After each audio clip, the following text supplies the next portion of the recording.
Welcome back to our channel. So today in this video we are going to discuss about how to fix Anydesk not connecting to network. So without wasting much of our time, let's get straight into the video.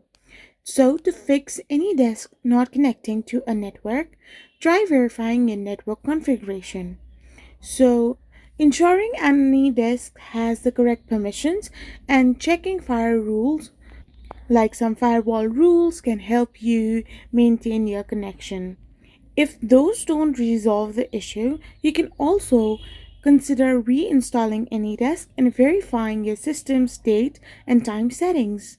So you need to first of all verify network connection, if you have an active internet connection or not, and check network permissions as well. And you can also verify network ports, and if nothing works, you can simply reinstall the app. So by doing this, you can simply fix Anydesk not connecting to network issue. I hope you found this video helpful, so don't forget to hit that subscribe button and to give us a thumbs up. We will be back again with more informative videos. Thank you for watching.